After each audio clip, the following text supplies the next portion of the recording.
যতবার সুবহানাল্লাহ আলহামদুলিল্লাহ বলা হয় ততবারই জান্নাতের মধ্যে ফলের গাছ তৈরি হয়। তাহলে জীবনে কোটি কোটি বার সুবহানাল্লাহ আলহামদুলিল্লাহ পড়তে পড়তে তো একটা ব্যক্তি জান্নাতে কোটি কোটি গাছের মালিক হয়েছে, তাহলে সে ফল কতদিনে ভক্ষণ করবে? আজীব আজীব প্রশ্ন, মাশাআল্লাহ।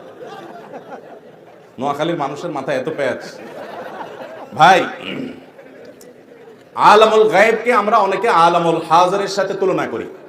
জান্নাত এটা কি গায়েবের জগৎ না হাজিরের জগৎ? গায়েব আর হাজির বুঝেন তো? যেটা অদৃশ্য, যেটা আমাদের চোখের আড়ালে, যেটা আমরা দেখি না, সেটা কিসের জগৎ?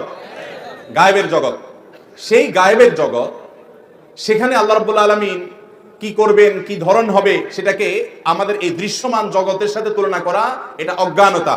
আলামুল গায়েবের প্রতিটা বিষয় হবে আল্লাহর ইলম অনুযায়ী। আমরা এটাকে দুনিয়ার সাথে যদি তুলনা করি তাহলে ভুল হবে। আপনি দুনিয়াতে কোনো গাছে ফল বেশি হয়ে গেলে সেটা পচে যায়, নষ্ট হয়ে যায়, আপনি সেটা চিন্তা করছেন জান্নাতে হয়তো সেরকম হবে। জান্নাত